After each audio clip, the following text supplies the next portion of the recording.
Welcome to the UKOCR Community Podcast, presented by Obstacle Racing Media. Each episode, we'll be talking to race directors, elite runners, weekend warriors, and frankly, anyone else from the UKOCR scene that will talk to us. Here is your host, Alan, aka Muddy Duck. Anywhere in Chicken Town. The bloody scene is bloody sad. The bloody news is bloody bad. Listeners of my podcast, have I got a treat for you today? We all know about Rat Race. We all know about Dirty Weekend, No Be No Longer.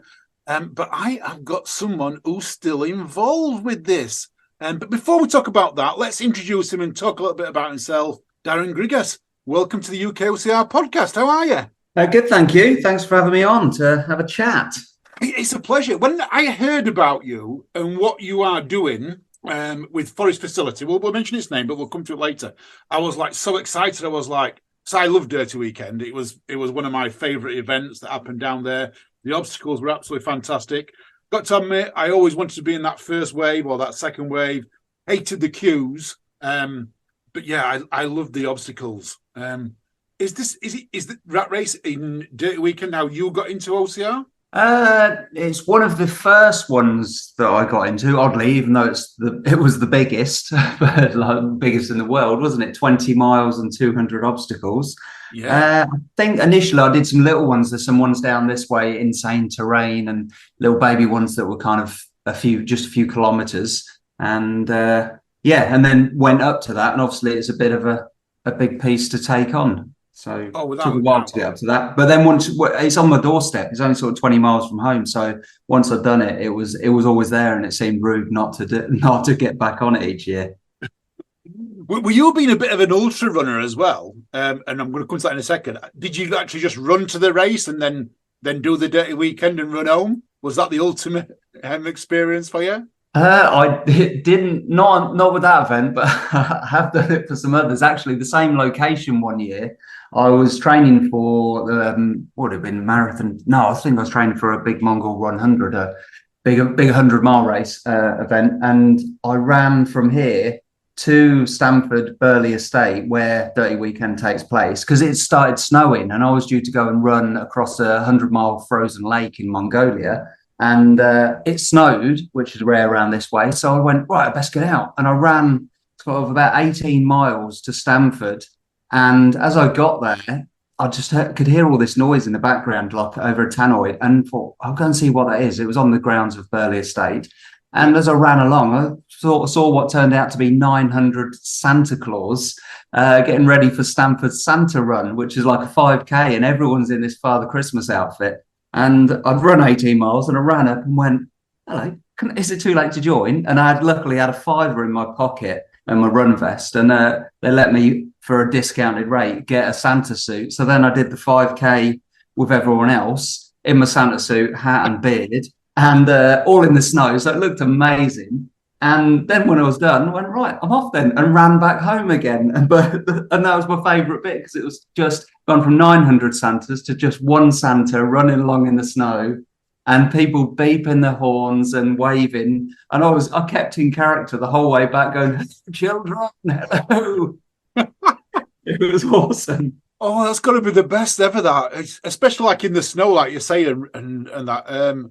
I've got a friend near where I live, and I'll mention his name's Gavin Coles. And he does a lot for Barnsley Hospice. And throughout December, he can be seen riding his bike anywhere around the Barnsley area for like 3 and 4 hours a day in his Santa suit. And, yes, people take pictures of it. It's one of them things that Santa like brings something out in you, doesn't it? It's as a kid. Yeah, it's good. It's that shared experience and bringing back our childhood sort of make believe and kind of the fantasy of it and the excitement. And it's a good thing. That whole Christmas thing, everyone has that. It's because everyone's got a shared experience, because you all know, we're all going through the same thing about now, rushing for work and finish work and get presents and all of it. It's great. Love it. That's probably a little bit like why we do a lot of the running events. I mean, you just touched on there, you did the 100 miles across the frozen lake in Mongolia. Yeah. While you was out there, I mean, I would imagine you'll have built some amazing friends, and that's because you're all going through the same same challenge. Is that right?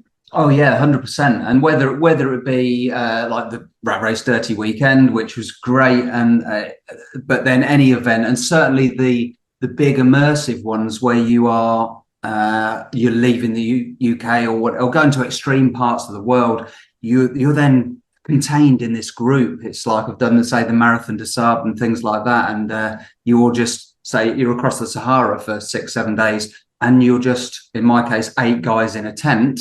And you share that experience, even though you share it with the whole group and everyone else that's racing. You have your tight-knit group, but then anyone you're running alongside, you know that they've trained, they've put in the hours, and what this means to them, and how much it may be for fundraising, or they've overcome cancer, or they've lost 10 stone, and everybody is driven to do this extreme event. And you just know what goes into it and what comes around it, and it's so cool to just have that connection with people. It's really great. Cool. What makes you want to go and do these crazy challenges? You just Marathon des Sables, the 100 miles across the frozen lake. Yeah. What made you want to go and do these such extreme challenges? Because these are not just your average day ultra runs. These are like extreme. These are up there with the max, aren't they? Yeah. So for me, it started off. I'll go into my story time bit now, but it kind of, what triggered for me was a car accident back in, I think it's about 2011 or 12. Just driving to work. I just had a sort of regular desk job. I was a graphic designer, sitting at my desk, and I'd always keep pretty fit. I'm in and out of gyms and stuff like that. But one day on the way to this desk job, drew to a halt, and a big Land Rover Defender, bull bars and everything, didn't see that the rest of the traffic had stopped, and was still picking up speed. And I just looked in my rear view mirror and saw this tank basically sliding towards the back of my car and smashed me into 2 more cars. And by chance, my little Peugeot 306 was being repaired at the time, and I'd borrowed a Suzuki Vitara, conveniently higher chassis and a big spare tyre on the back that took the brunt of these bull bars. And that could have been, it's just a fateful thing that one day I was in that car and not my little 306. And it shunted me through the 2 other cars. Fortunately, nobody majorly hurt, but it did damage my lower spine, and I had a lot of tissue damage where it torn because it just slammed so hard. And I still, to this day, still wake up every day with a bit of pain from that accident.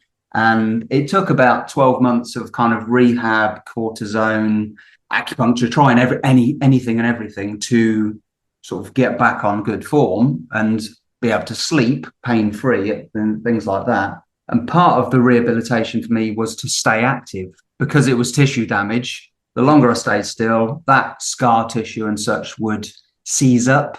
And then when you go to move, you're all rigid and pained again. So that was, for me, was just thought, well, I'll get back into running like I did when I was a teenager. And I thought I'll do this. But it turned out, because of the sort of knock-on effect I've learned in hindsight of the damage to my back, that slightly sort of over-tensed hypertrophic lumbar support tilted my pelvis.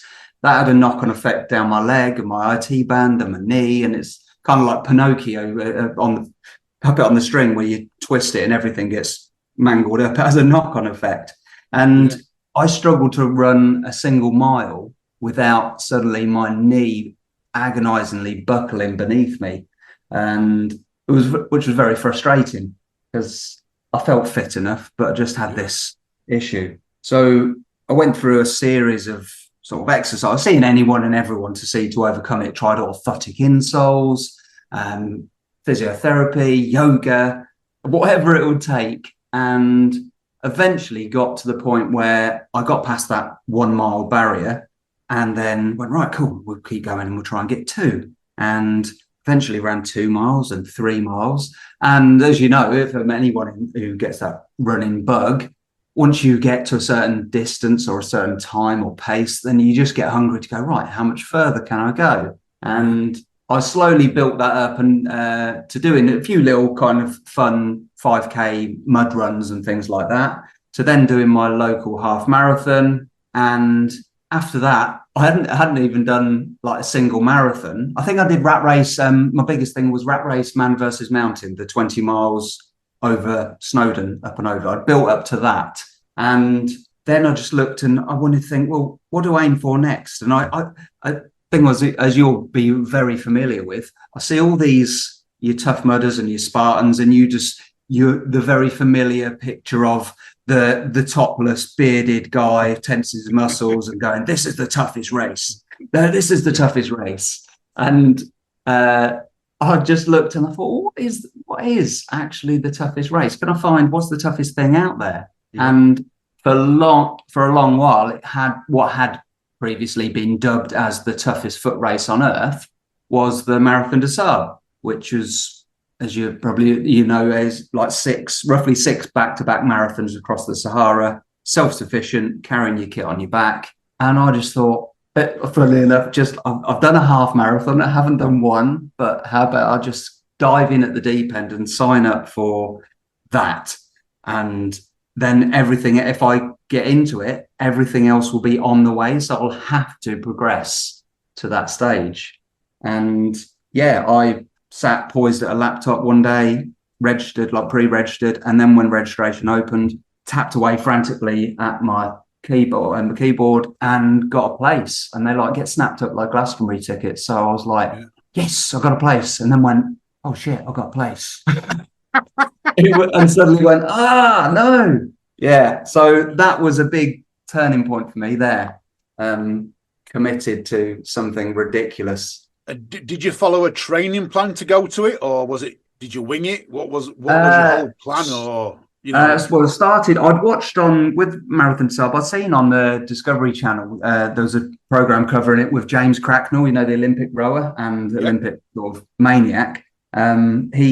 I watched the Discovery Channel thing of him doing it and went, wow, that looks absolutely ridiculous. And then I got a place, so I watched it again and went, oh man, what am I doing? But on that Discovery Channel, there was a chap that James spoke to called Rory Coleman, who had raced it at that point. He'd done the Marathon Sub like 10 times, and he became kind of the go-to coach for people wanting to achieve it. So I contacted Rory, went to see him, and got a training plan, I think about 16-week training plan to build up sort of marathon stage and beyond.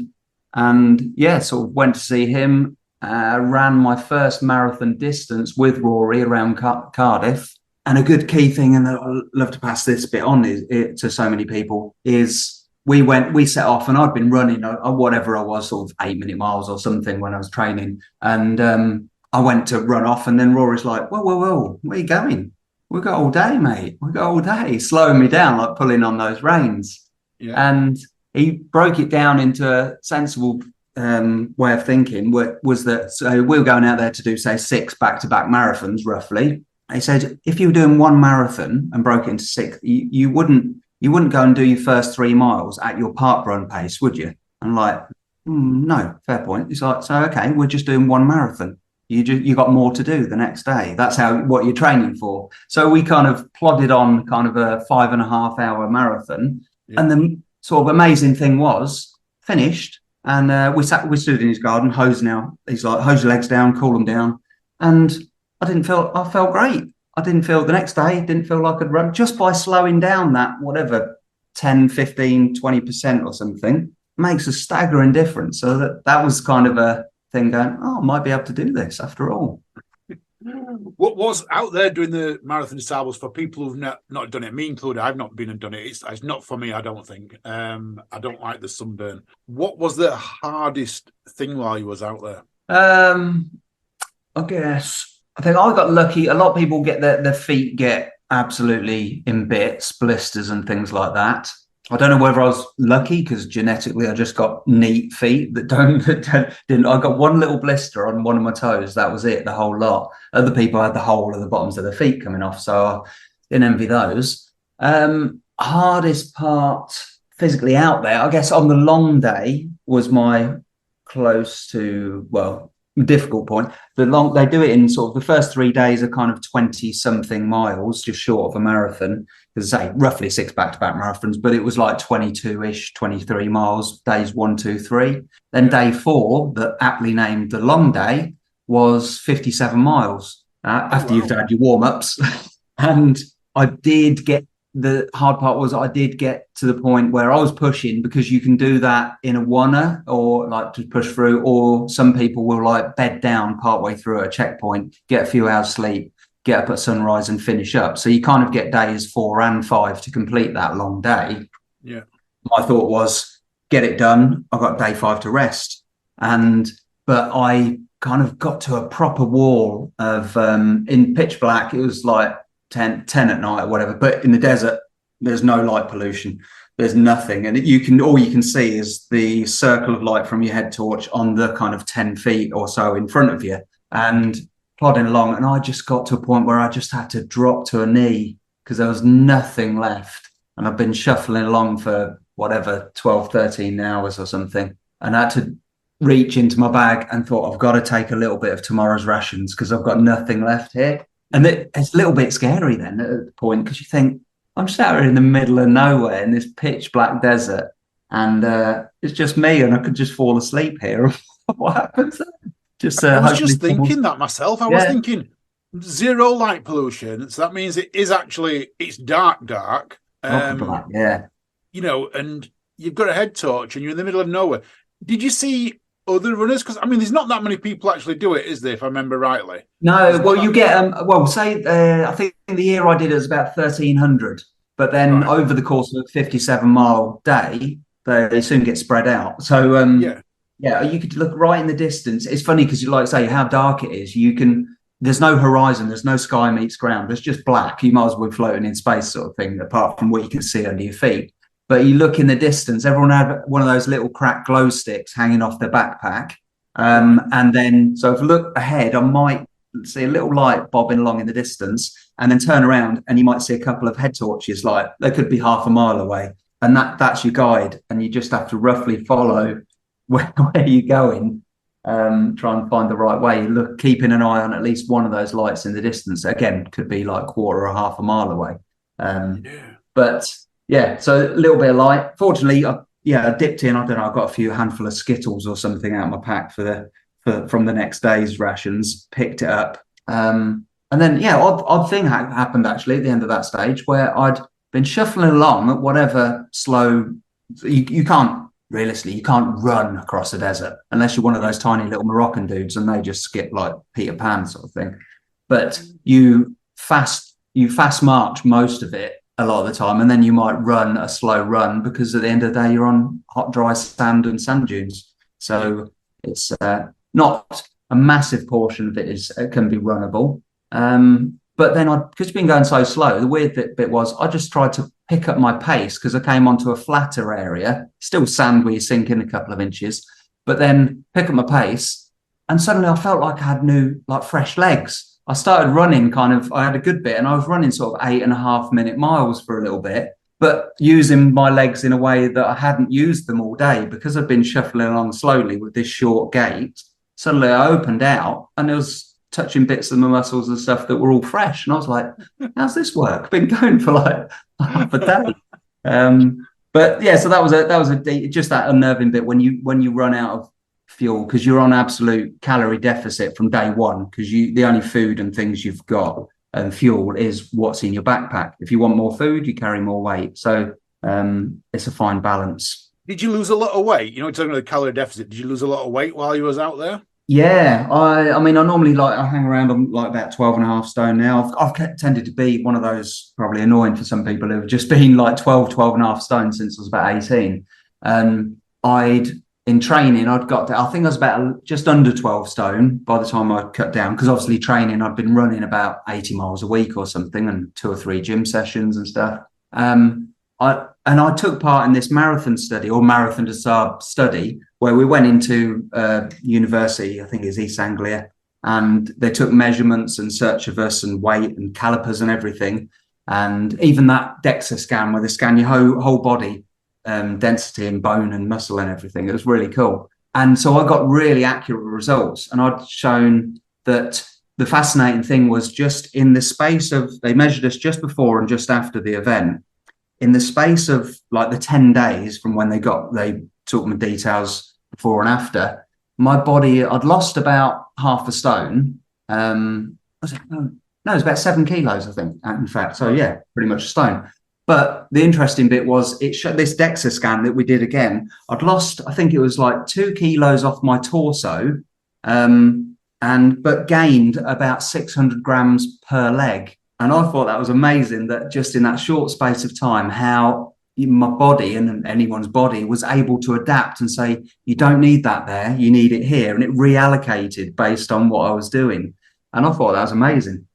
That is amazing. That to me is astounding. Because I've said this for quite a while, that I dabble in the gym for like 4 months of the year, and then I'll come out and I do running for the rest of the year. But in the winter, I tend to go to the gym, and I seem to like my upper body is quite strong. But when I go to the gym, I actually feel stronger, and I actually feel myself putting weight on. And then when I start running again, I feel that my upper body starts to disintegrate again, and my legs become strong.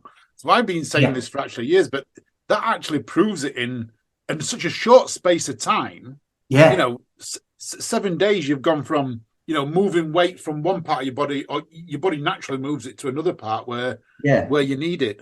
Yeah, see that was the muscle mass basically. So I've lost fat as a given across everywhere, but it was 2 kilos of muscle from my torso, and then reallocated sort of 600 grams per quad and hamstring really. And I was like, that's muscle. How can that amend that quickly? And a little bit lost off the arms, and anywhere it wasn't needed, it just reallocated. And I thought it was fascinating. And then afterwards, once we got back, all I did once we got home was just for 2 weeks or whatever, just eat and sleep most of the time. That was it. Body's absolutely done. Just eat, sleep. But I still kept losing weight, even when that's all I was doing. It's amazing. It's amazing. It doesn't. The human body does actually amaze me when I and Becky Neal's been doing quite a lot of sciencey project things with her body while she went into the Himalayas and running. So I'm waiting for her to come back and tell me very much of what's happening out there and things, because I love hearing stories like that. I'm very much a science geek from when I was school. Yeah, well, that's the thing. I mean, part of my whole journey getting into this running and ultra marathons and stuff, it's also really good to know that what's happening with your body when either during a run, before a run, after a run, or challenge, whatever it is. I've always found it part of some of those studies. I had an ECG and loads of different strength tests and stuff, and it was fascinating to be part of it. But just even the ECG was just a little thing. The guy was explaining, showing what my heart was doing, and saying it was near perfect. You get, like he said, you get a perfect athletic heart is like this, and then an unhealthy heart is like this. And mine was like just a smidge away from this near perfection. And that for me was just going, right, that's reassuring, because I know I'm not going to necessarily kill myself doing this, because when I'm out of breath or I'm hot faced and stuff, I think, well, at least my heart can handle it. So it's good to know. The reassurance the heart can handle it. Yeah, because you can, because either, no matter what your fitness levels, 100% is 100% and it hurts. So, but if you know you can push yourself to that limit, and for instance, like one part of that, I took part in a VO2 max test, which I don't know if you've ever done one, but they're bloody horrible.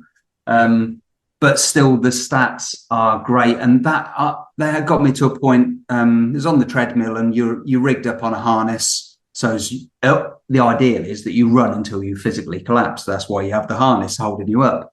And it started off at a jog at 8.5 minute mile something, and then slowly the treadmill the incline comes up, and the speed goes up, and the incline goes up, and the speed goes up like every 30 seconds or so, until after about 14 minutes, I was sort of on a 12-degree incline running 6-minute miles, and my heart rate was at 192, and just I've got this Bane mask on and everything like that, and then just eventually hit the limit. But just even that was just good to go, right, that's my VO2 max. My heart rate was doing what it shouldn't do statistically, and you're like, but at least I've got these experts around me telling me, no, that's good, that's great.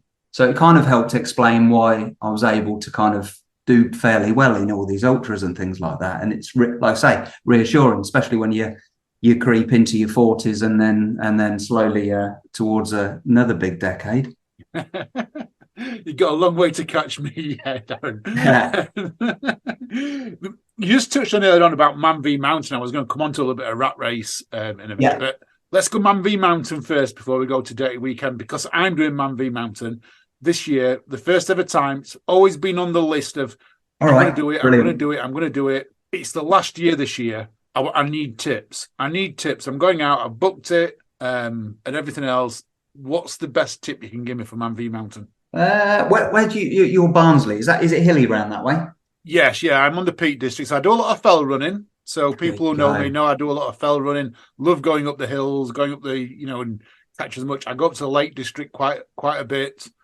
So yeah, I love the mountain running. I've run in Wales and I've run Snowdon once. I don't know this course. I might have run it. I don't know if I've run some of it or not, but I know there's a vertical kilometre, isn't there? Yeah, I remember. See, this one for me was what would it have been? Oh, probably nearly 10 years ago.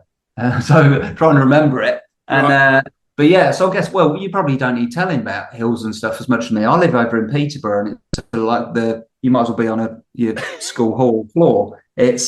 So you've got the big advantage of living and running around in hills constantly. For me, there's a route round here. That run that I said about when I ran and come across the Santas, that route, normally I do like a 30-mile loop. In that 30 miles, total incline is about 400 feet. I kid you not. Wow.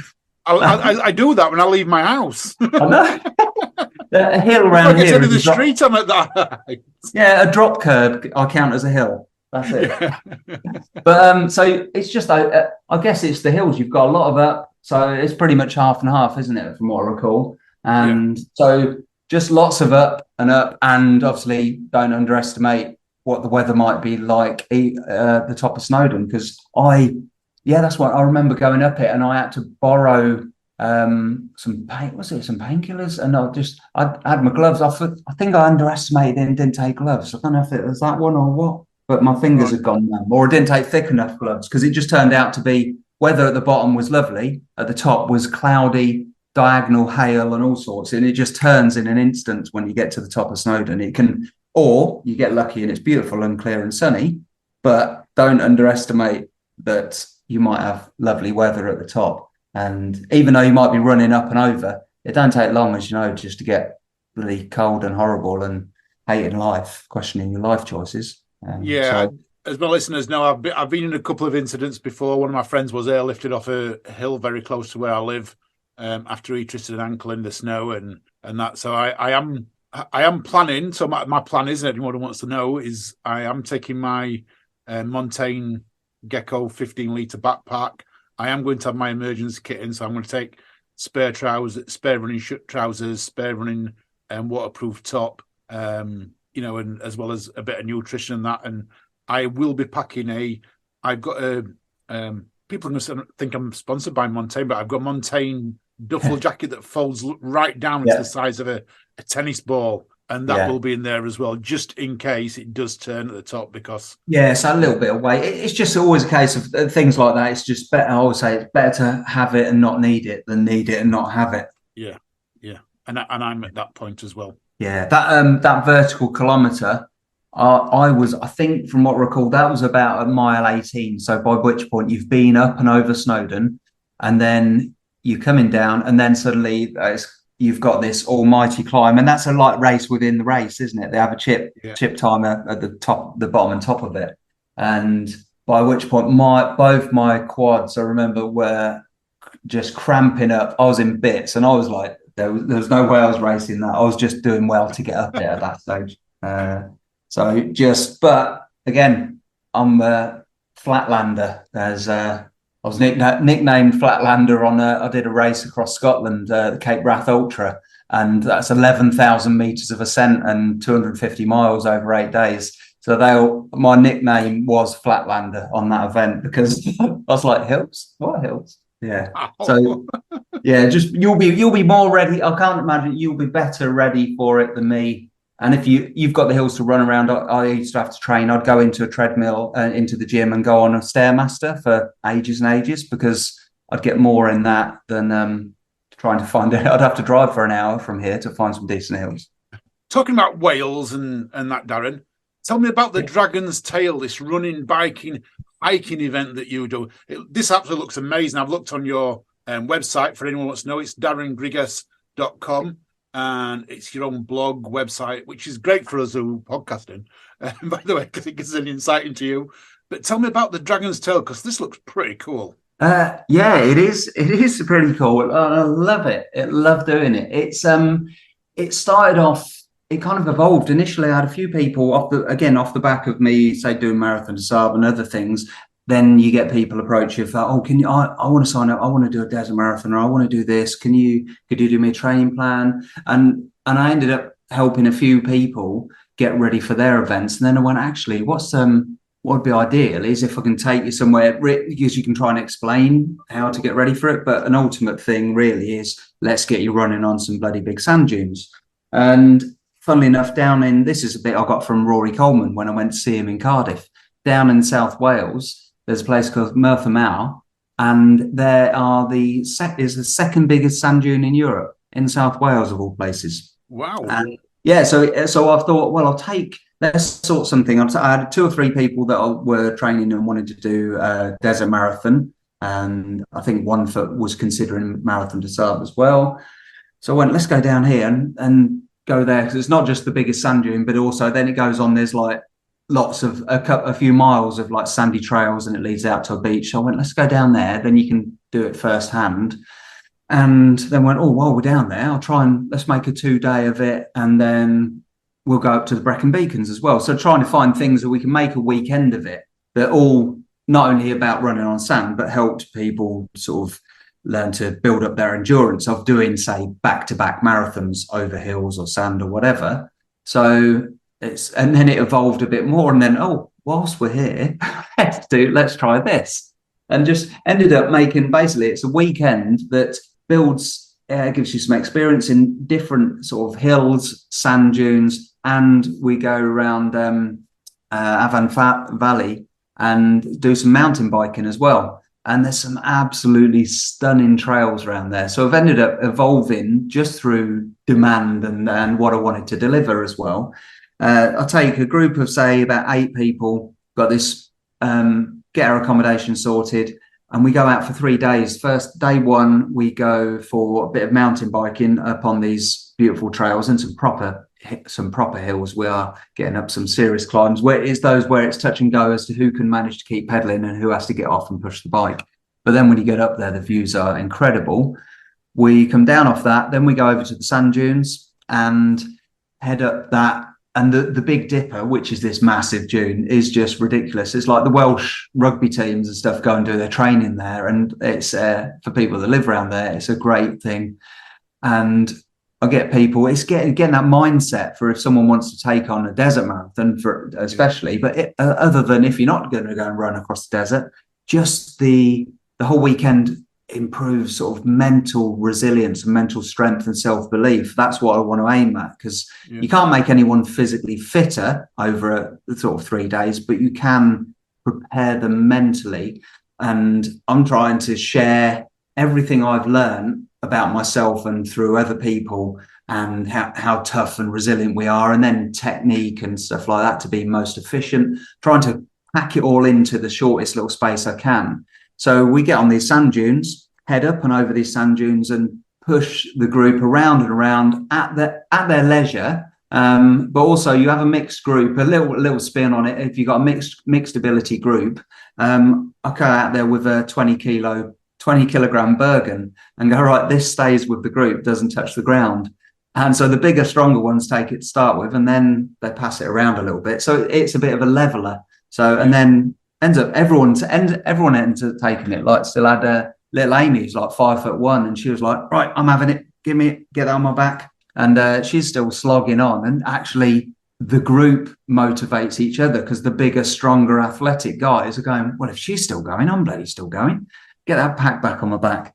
And we ended up doing sort of 10, 12, 13 miles over the sand dunes. So day one, we've been mountain biking, and then we've been over the sand dunes, and I'm coaching all the way through it mentally and physically.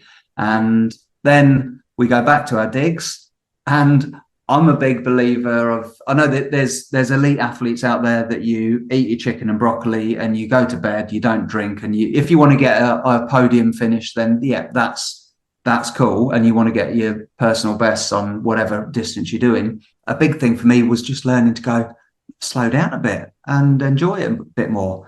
Go 5% slower and enjoy it 30% more. And yeah, I'm going to go to the pub and I'm going to have a beer and a pizza and I'm going to get McDonald's. And I'm generally if you eat well and like 80% of the time, you can treat yourself and live and go to the parties and say yes to the burger or yes to the beer on occasions, and still enjoy life and not go, I can't enjoy those things because I'm training for X.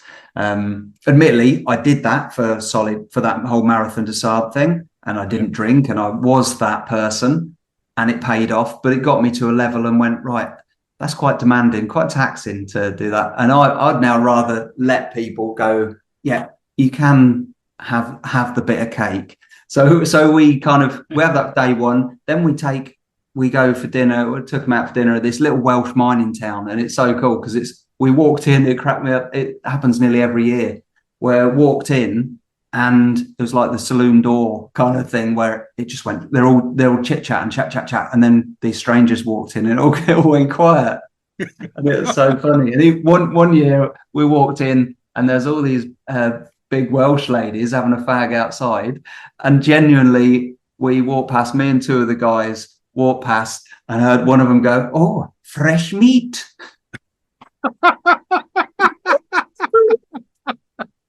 Oh, yeah. So we go and have our dinner in this Welsh mining town thing, and it was so funny. And then we just have some food, have a couple of beers, have a chat as a group. So we're relaxing, having a nice time. And well, that's it. Pub dinner and a couple of beers. It's all fuel for the next day. You need to feed your body. We've just had a tough day on the sand dunes of mountain biking. It's all fuel. It will help within moderation, obviously. So then we get this thought process. I'm loving this thought process. I'm loving the thought process here. Yeah, it's all fuel. It's good. But the amount of times I've trained and run, it kind of, there's a method behind the madness where training, and I've gone out and done a marathon on a training run on a stinking hangover where I can barely see properly at the start, and going, well, it's on the schedule. I'm doing it no matter how I feel. But also there is a sort of method to that, going, well, if I could do that when I feel absolutely dire, then when I'm feeling fresh, it's going to be easy in comparison. So there's gains to be had from that when you train despite adversity and things that are holding you back, and you push yourself and go, right, I've not slept, or I'm hungover, or whatever it is. If you can still go and do it when you're in that state, and kind of like the military thing where if someone trains for a marathon, people aim to be on that start line at their best, don't they? Yeah. So they'll taper off, they'll carb load, they'll eat the right things, and they'll hydrate and everything. So on that start line, they're at their absolute peak. Whereas I've taken part in a few kind of SS Who Dares Wins type experiences, and the whole military thing is that they'll absolutely beast you to you're sleep deprived, you're dehydrated, you're hungry, you're disorientated.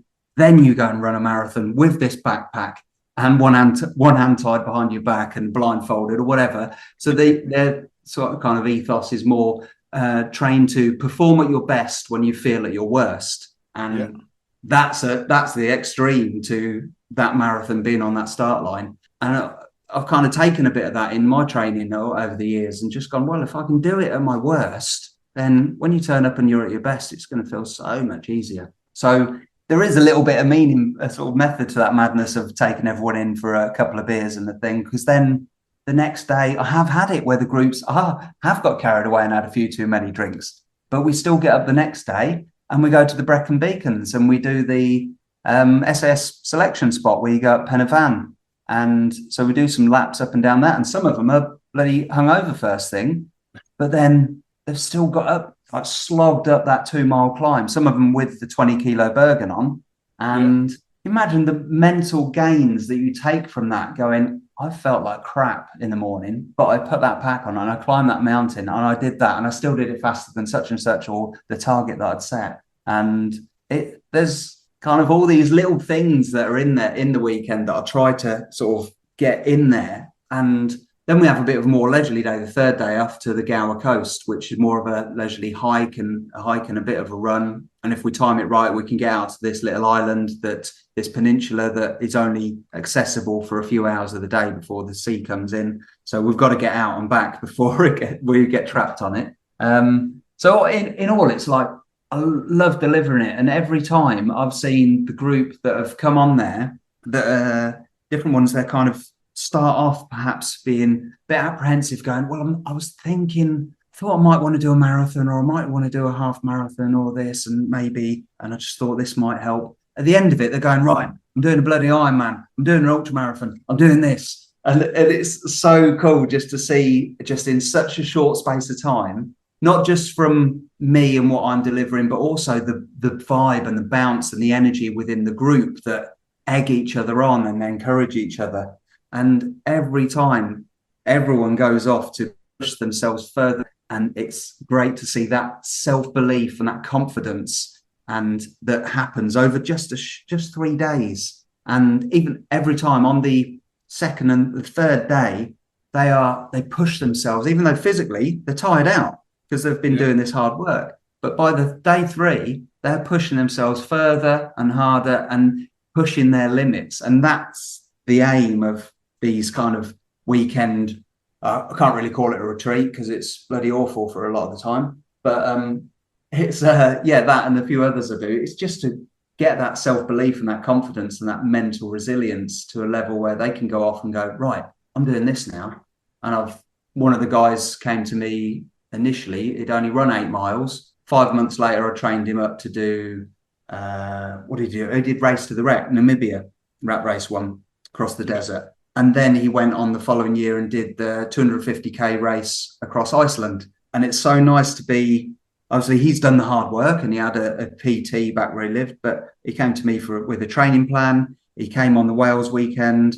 He got so much from it that he wanted to come back and do it again, later stage when he's fitter, going, right, well, how much more can I do now? And then he went off to do 250k races across Iceland. And it's so cool to have gone, well, I played a little part in that journey, just to get that belief from that guy that was struggling and just about running 8 miles to going off, and now it's no limits. It's so nice. It's amazing. And for all my listeners, I'm just going to read a little bit from the webpage, if that's all right with you, Darren. But it says what's included: free fitness consultation upon booking, 3 nights accommodation, all main meals, snacks and drinks, coach trips, training advice throughout the event, coaching trips, so not coach trips, coaching tips and training advice throughout the event, bike hire. I mean, that's going to be a first. 3 packed days of challenging activities, and a priceless mental upgrading confidence, know-how and self-belief. And then you finish it off with a ride on the world's fastest seated zip lines.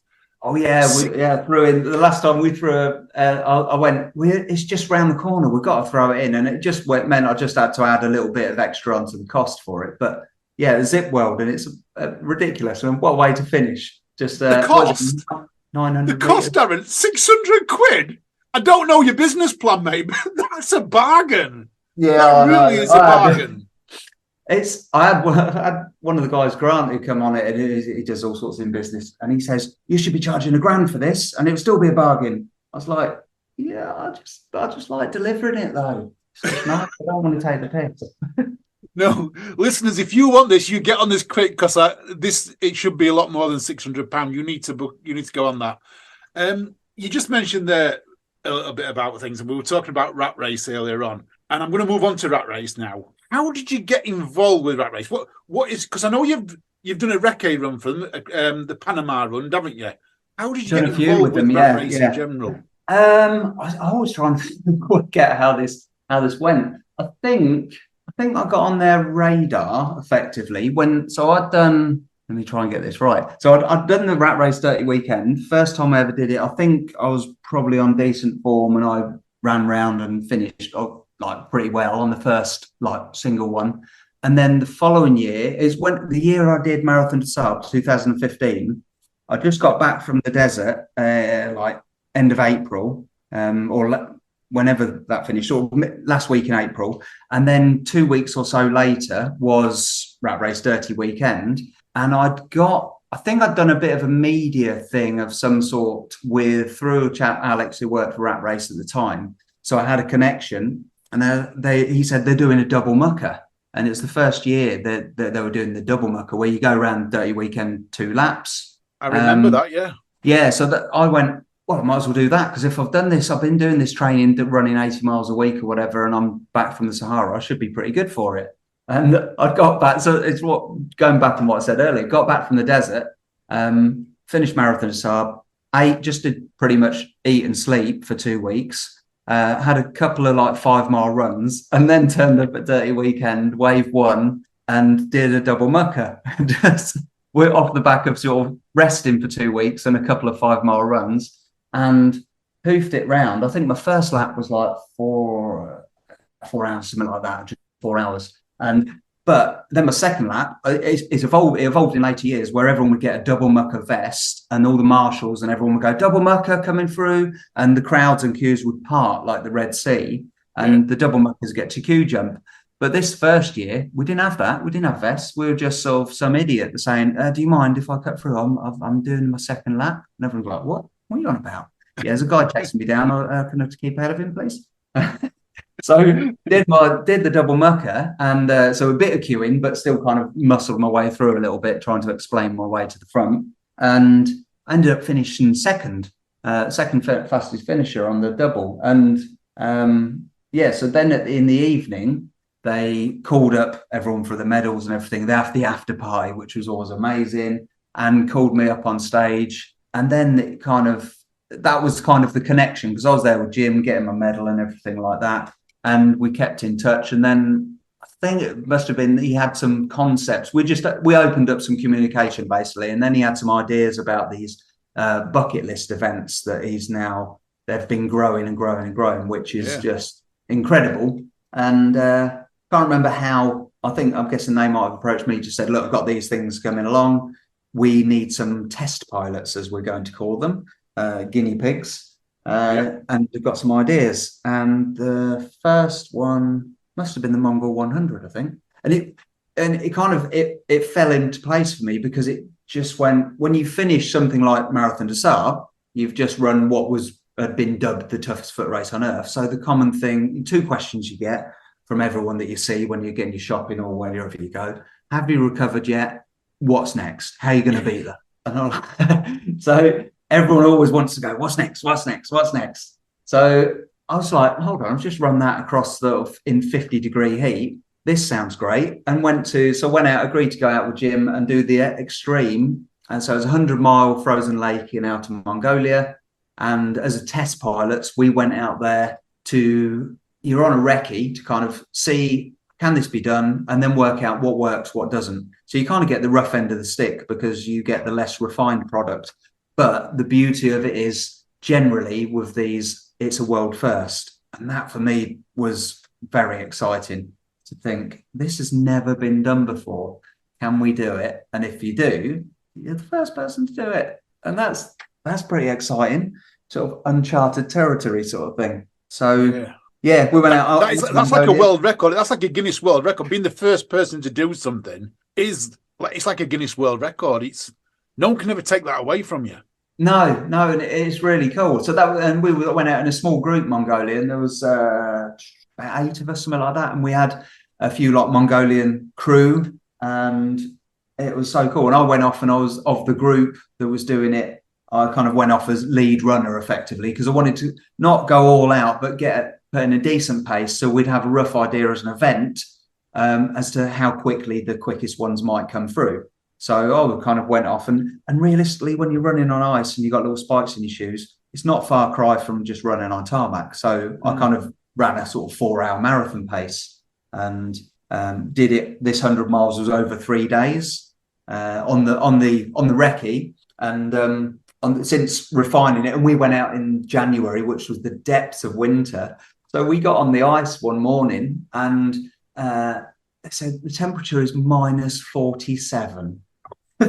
We're told when someone told us it's 18 degrees colder here right now than the South Pole, and we're about to go for a run, and it was nuts to go, whoa. So, but it is an incredible experience. All of these, whether it's deserts or ice, it's taking this kind of honed version of yourself and going, well, I could just, for me personally, I could keep beating myself up chasing PBs and get annoyed that I'm 20 seconds slower than last time on the tarmac marathon, or I can take this new version of myself that is able to run a long way for a long time and just go to incredible parts of the world and see them in the most intimate way, just you and your feet plodding along, listening to a giant frozen lake crack and thunder beneath your feet, or cycling across Patagonia and seeing Andean condors circling overhead with a 3-meter wingspans. And so quite a few of these I've done, and it's just amazing to be out there,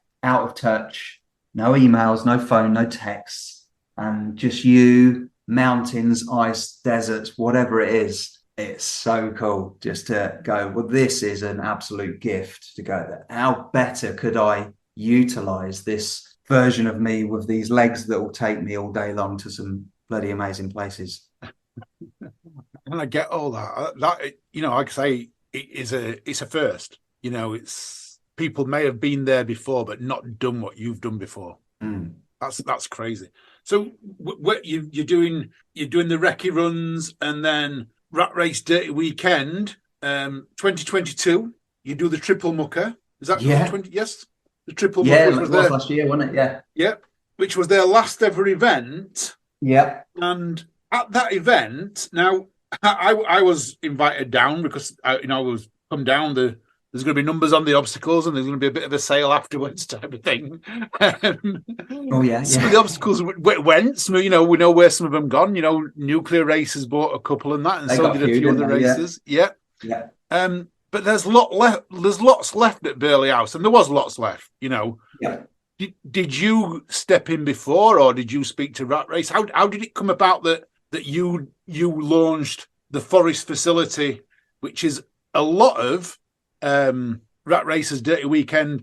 Can I call them wooden obstacles? The big purpose-built wooden obstacles. Would that be a fair comment? Yeah. So it was actually a few years ago. I don't know, because we've had obviously lockdowns and stuff. The blip, as I call it, when the amount of times you think, oh, remember that last year, and you're like, no, that was 4 years ago. And that space seems to have gone, doesn't it? Like 2 years has vanished. Yes. Yeah. So we lose track of it. But I was actually still at my old desk job, and I had this bit of rapport with Jim and everything, and Rat Race. I'd done a couple of the events.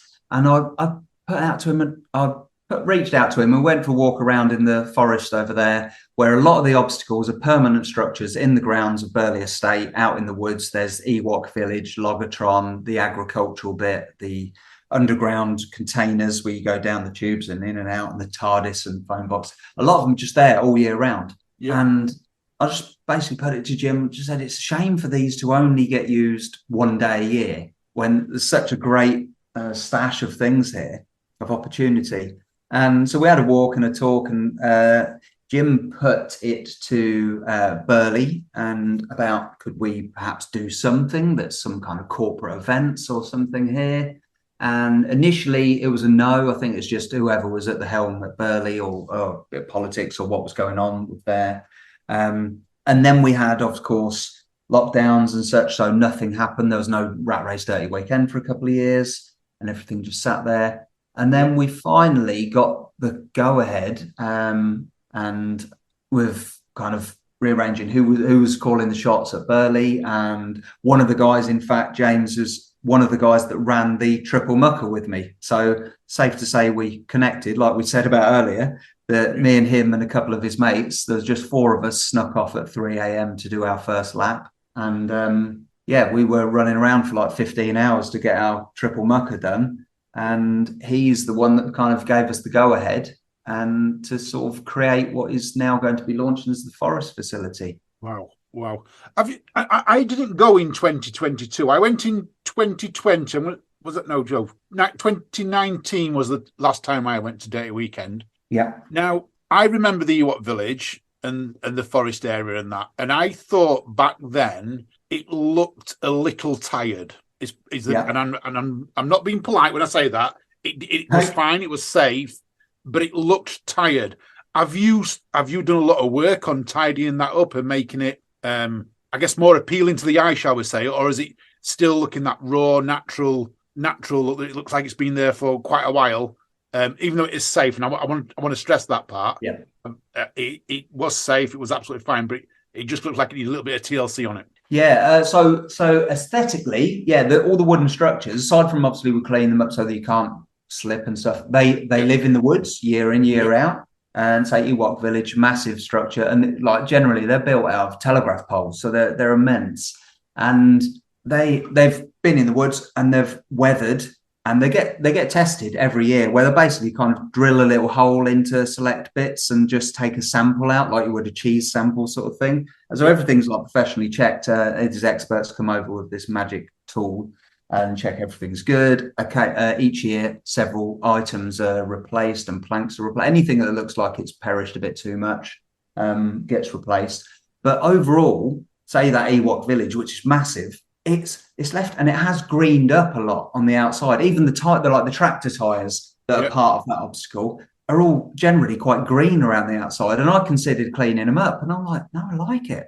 Because it's like this massive structure, but it's in the woods and it kind of blends in. It's so, when you see those like abandoned like Russian towns or whatever that have been, the forest has consumed them and they almost like blend. It's like kind of like that. And it's nice. It's still the solid structure, and all the things are these solid structures that aren't going to give and aren't not going to buckle.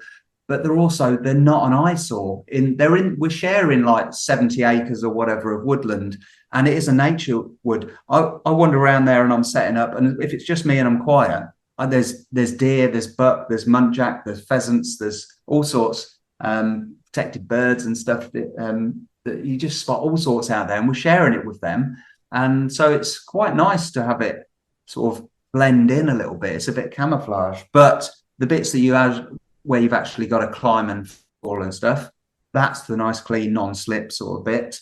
So just trying, but then we've added new things as well, which are fresh. And I've just been on site today, pressure washing the decking and everything, because we've got this main base camp in there where people will arrive and sit and have lunch and stuff. So some bits are more polished, some bits are intentionally left to kind of disappear into the woods. If you don't see them, they kind of blend in. No, I like that, and I'm glad you are testing them, because we all know there is one big race, and I'm going to say Tough Guy was renowned for building obstacles out of telegraph poles. And as the years went on, it looked tired, but it also looked unsafe. And then we saw a few obstacles fall down at one point. So I'm actually quite pleased that you are doing this. Doing the cheese samples in the wood, making sure that it's not rotted and all of that, because that's a conscientious. I won't say racer, but you're not a racer. Conscientious event centre would do. Someone who's going to do that would be checking that type of thing and making sure it is safe for crazy people like me and everyone else to come along and enjoy yourselves in the safest possible way. Yeah, 100%. It's like I say, I've run across them all plenty of times, and you just want everyone to feel it's right. And I'm like a stickler for. To such detail. Today, I'm bloody pressure washing. I've got some old, we're on the main dwell area, I'm pressure washing the deck, and I'm doing stuff that most people won't even see. I did the picnic tables, like the beer tables. I was pressure washing the top of them. They've greened over the winter as they do. I'm just there all by myself. I'm turning them upside down and pressure washing the underside that no one's going to see, but I'm like, I want that clean. It's all in the detail. It's all in the detail. Yeah, definitely.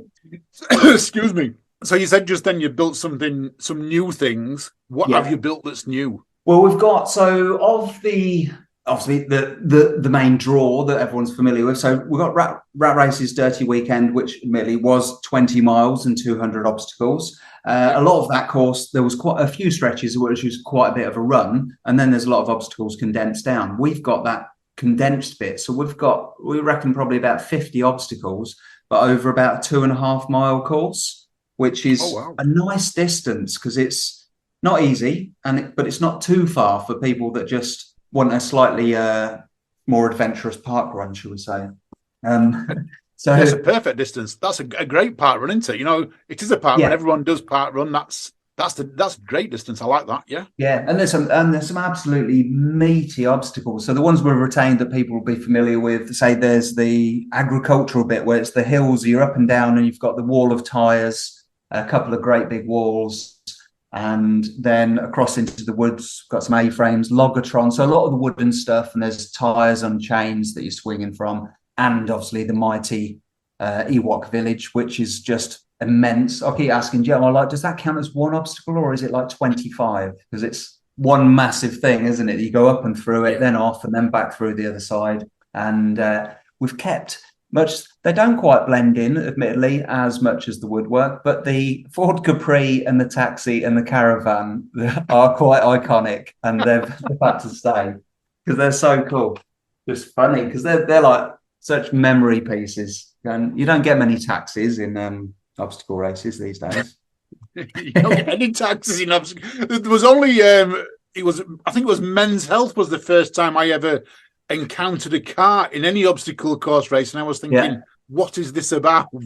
It's great though. So there's that part of the course. So about 2.5 miles of the Dirty Weekend, I said, I guess legacy. And so the new additions on the main area, we've built a huge climbing tower, but it's a 4-piece thing. It's you've got a climbing wall on one side, which you can also then abseil down, separate activity. We've got off the back end of it 2 zip wires that go about 80 meters through to the bottom of the woods. And the leap of faith, we've seen these where it's like an auto belay, where basically you're 10 meters up, you've got to brave it, you're strapped on, but you've just got to step off the edge and have faith in the kit. And it just, even though you might see your mate, so we've done it a few times testing, even though you might see your mate go off a few seconds before you still have that little bit natural thing in your inside going, what if it doesn't work this time? And you have to, and then just step and free fall for like a split second, and then it just takes you. So we've got that tower. Then in the woods, we've set up some tree climb apparatus that's, still about 10 meters up. And you'll be on the ropes like you would on a climbing wall. So you've got a gladiator challenge, a Jacob's ladder, the crate stack, and a tree climb. So there's 4 great activities there, often working as teams. So the Jacob's ladder, crate stack. Then we've got what we've added down where the taxi and the caravan and the Ford Capri are. We've created a zone around there in the woods that can include those parts. There's going to be outdoor laser tag, because that's so cool. Such good fun. I did that for my son's 13th birthday. Me and my brother went because we're like, hell no, we're not missing this. And I'm paying. I'm paying, so I'm definitely playing. And it's such awesome fun. So laser tag outdoors with some amazing obstacles and different games there. We've got axe throwing, and then to add to the axe throwing, there will be an axe adventure where you just go into the woods and there's different targets dotted around. And soon there's a few more bits. We've got so many more things we've still to add. So archery as well. And then do you remember the obstacles that were the underground bunkers that basically you'd go to the telephone boxes, you'd slide down a pole or go down a ladder, crawl through the tunnel underground and come back out of the TARDIS. Yes, I remember that. That was brilliant. That was so much fun. Yeah. Would it be with 3 of them? Would that be TARDI, plural? Yeah. Yeah. Oh, Tritard? So those bits, they're not part of the obstacle course anymore because they're a little bit further away. And obviously in a 20-mile course, it doesn't matter if you run 1/4 mile now and again, but a 2.5 mile, you don't want a 1/4 mile run.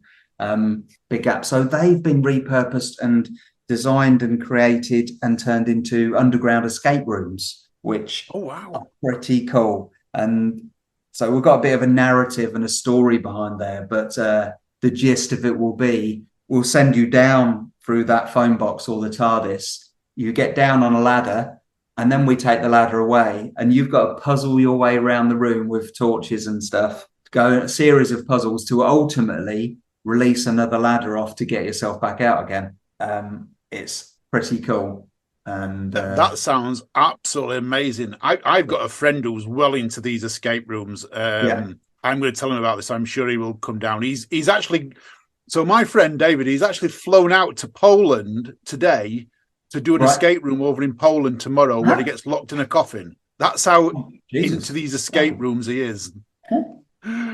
Crazy, crazy. That's pretty serious. Yeah. So yeah, we've got that. I'm trying to think what else. So there's still more, and then beyond that, remember, obviously everyone remembers the great big water jump, 22 feet, was it? Yeah. So the water jump, we've still got that, and it's over by the reservoir, which you would have slid in and gone down the slide and waded across. So we'll have water activities there. So we've got the jump, the walk the plank, and of the two different heights, that's there. And next to it, the reservoir for raft building, kayaking, stand-up paddle boards. So we've got a wet and wild option over there. There's just loads going on. And then aside from that, I've got so many more ideas because we've got this space that's for us to throw in all sorts. And I definitely want to add, there'll be some command tasks like you do when you work as teams for cadets and military type things, some games and stuff, some team challenges, forest fuddle, which is effectively like a treasure hunt through the woods. So for those who don't want to really be extreme and climbing and getting wet and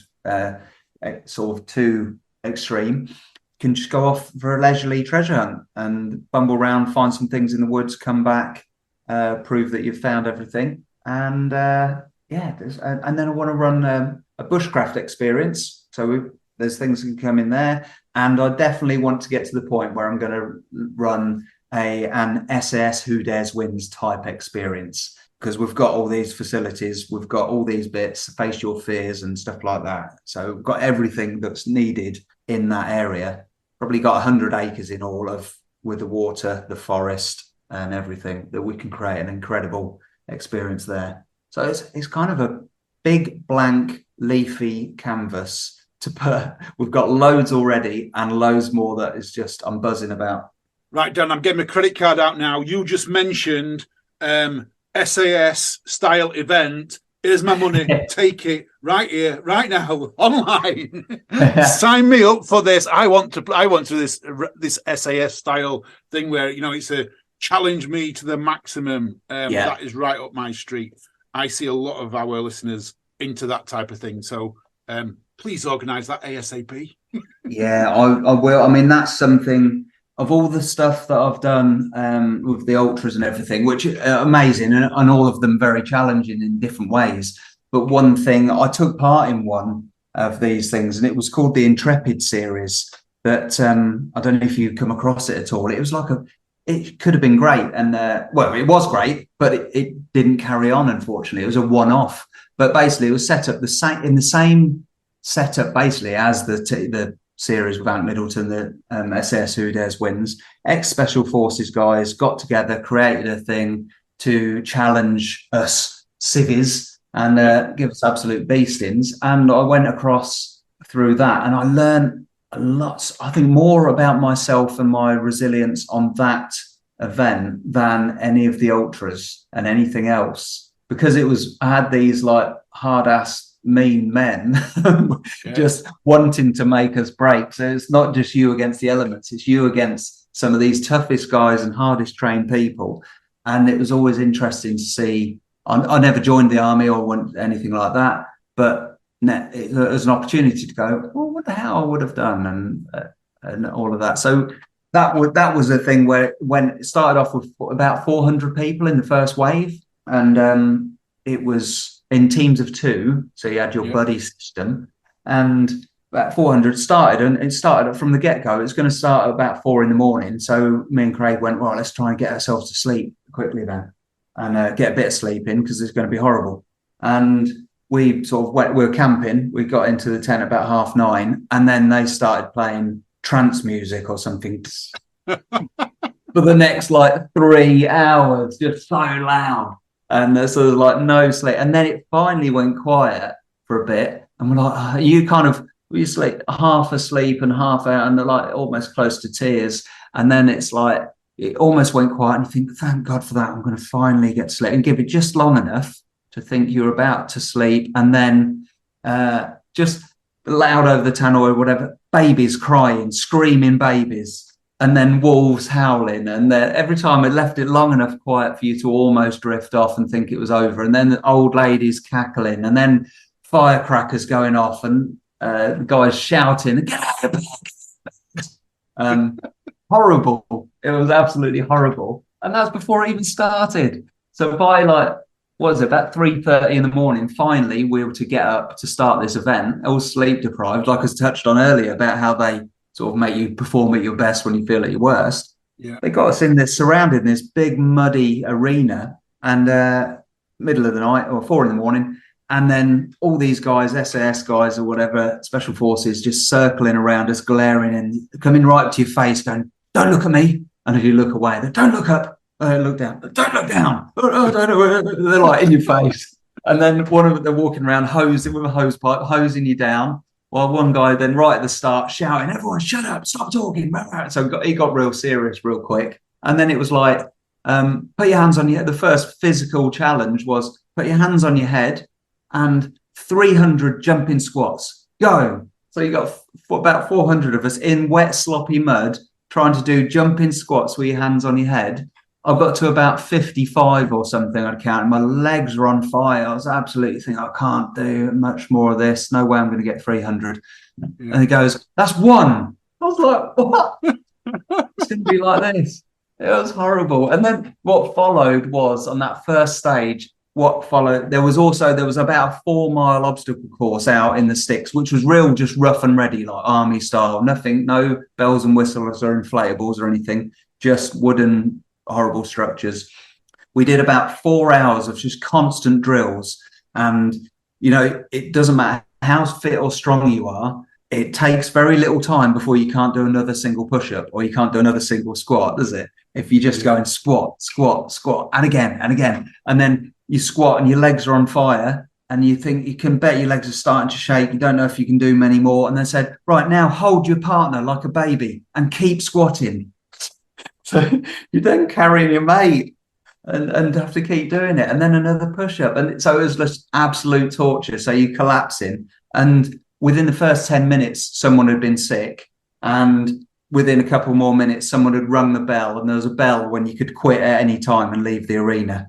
And at the same time, walking around going, "Do you want to go and get some nice hot coffee? Do you want to get some soup? Do you want to cuddle?" And so they're all getting in your head at the same time. And this went on for hours and hours, and then finally went right off round the assault course, but you have to carry this 20-kilo bag of sand between the two of you round the 4-mile assault course. And me and Craig raced it round, and we thought, right, we're going strong here, we're going strong.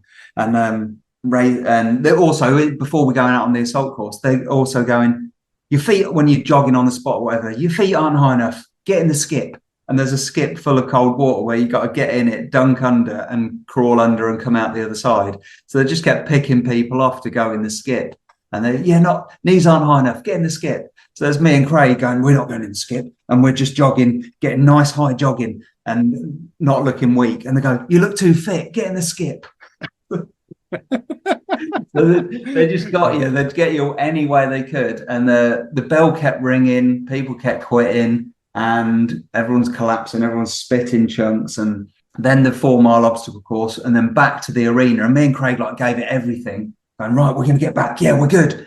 And we paid the forfeit because we were one of the first ones back to the main arena. And then all we got for that was keep doing drills, dragging each other and carrying each other around for as long as it took for everyone else to get back.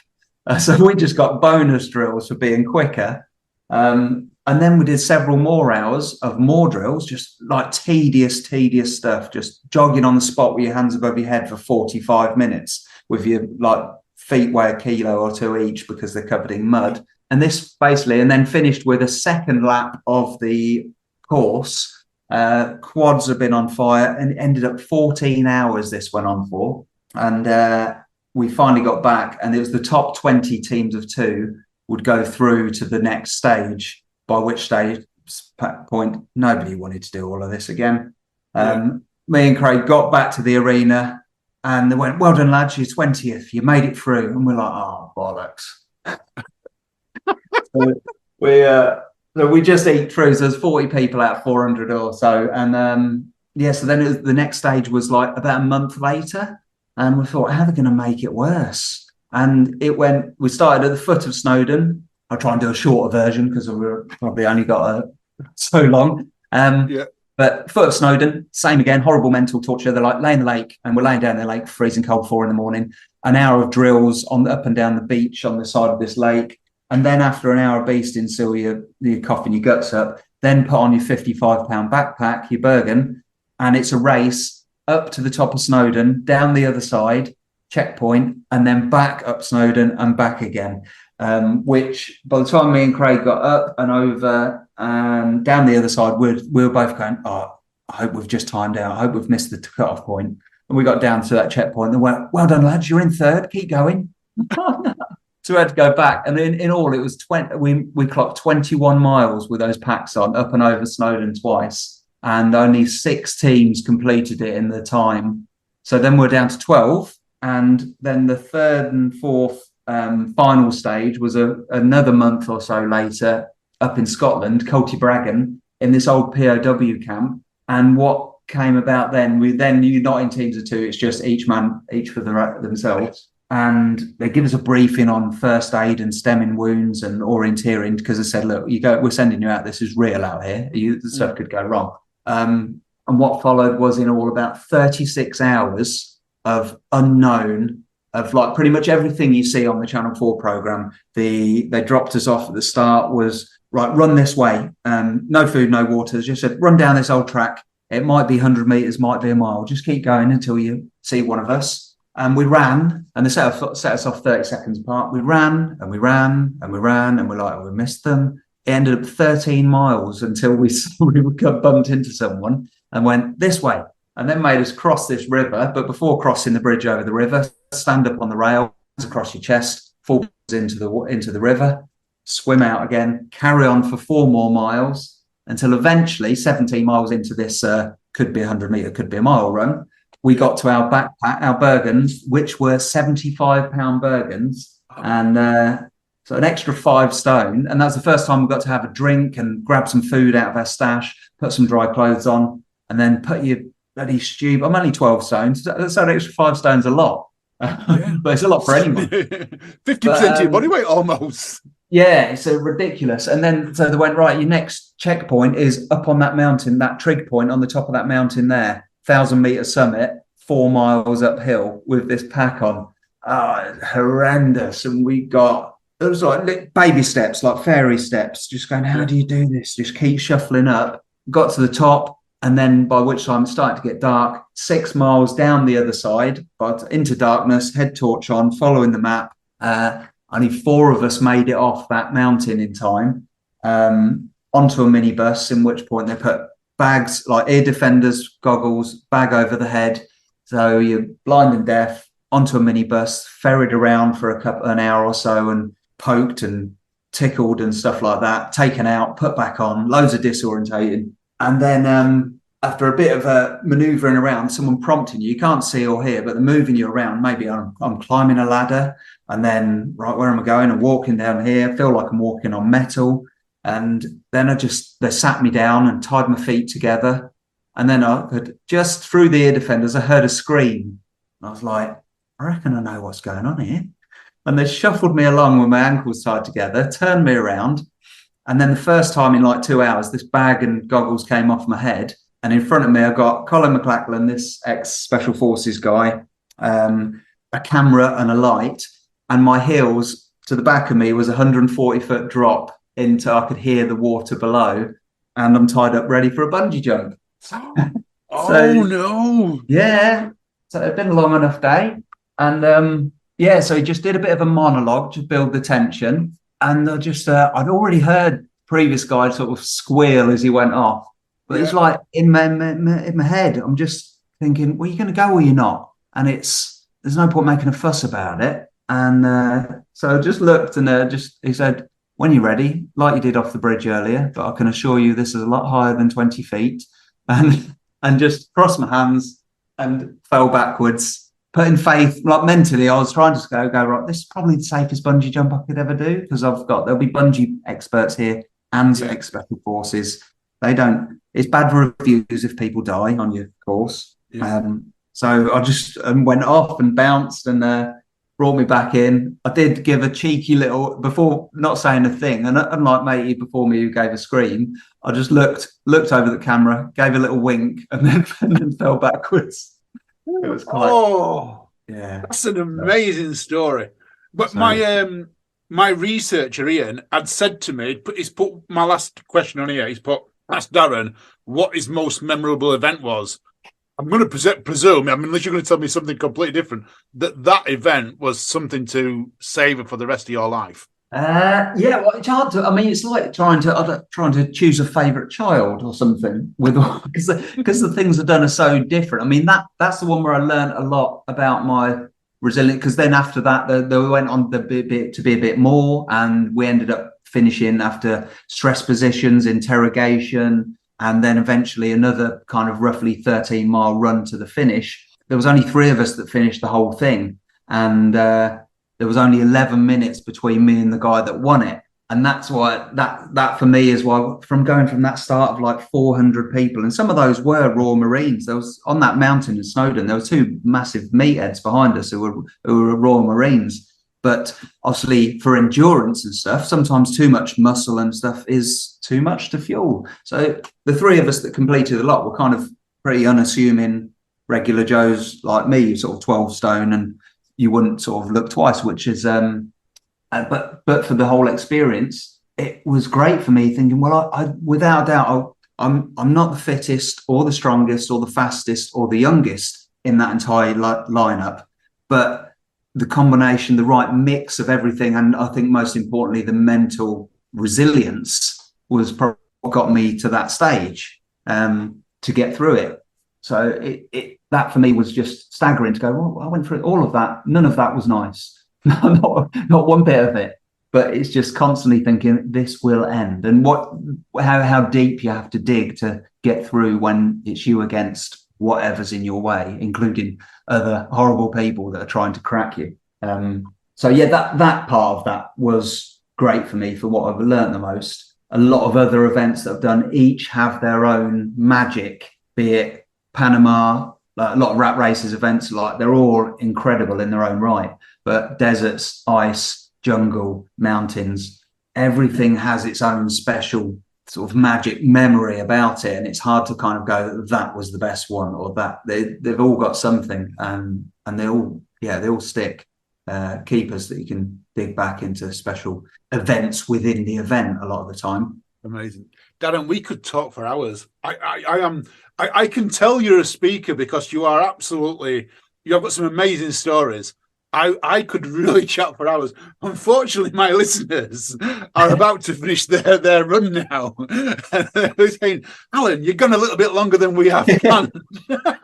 Yeah, sorry. Which is good. No, which is good. I loved it. I've loved chatting to you. I'm going to let you say goodbye. I will give your details out. So anyone who wants to follow Darren, follow him personally at darren@grigas.com. If you're interested in the forest facility, that's forestfacility.com. Now, it is currently aimed at, I would say, corporate and group bookings and that, Darren. Is there plans to go like on a pay and play or anything like that? Yeah. So primarily, in order to, because it's quite remote, we've got to get staff out and search like that for each booking. But I would like to do, so initially we're going sort of groups, small group sizes, say 8 as a minimum, but then big corporates would be great, stag, hen do's and things like that. But I'm going to look and set some certain days. It might be the first or last weekend of the month where we'll have all the crew on board, and you can just pay and turn up as ones and twos, book a time slot, and you might want to just do the assault course or just do the tower or axe throwing or fill your day up with all of them. And hopefully I'd like to have it there and just have a massive, awesome atmosphere. Have some food on the go and everything. I'm excited about what it's looking forward to what it will be, because it's a lot of time just been me and a few of the crews setting it up and raking wood chip and pressure washing decking for weeks. I love it. Before I let you go, you want to give a shout out to anyone or anyone who's helped you do this, got you to this point? Now's the time to do it. Yeah, well, obviously with the latest venture, big thanks to Jim of Rat Race and all his crew for giving me the opportunity to take the helm for this. Obviously, we're still working together. It's Rat Race's facilities and me at the helm. So hopefully I do them proud. And we'll be there providing that magic that people can keep making memories from. That's what I want to do. Is create a special place where people can come and test their boundaries and just have a great time. It sounds amazing, and like I say, I will be giving you money as soon as you launch the SAS, and I might even come down to a pay and play when you launch the pay and play dates as well. Yeah, brilliant. Thank you. You'd be very welcome. It'd be good to see you. Oh, my love, if you feel like I do right now, don't say you're on the run to the other side, my love.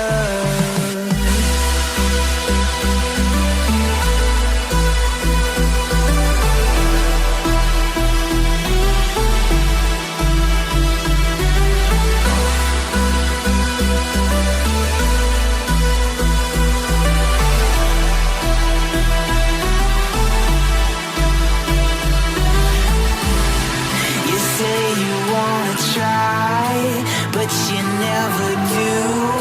Sugar, there's a reason why we lose.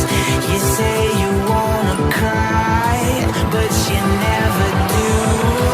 Sugar, there's a reason why we lose.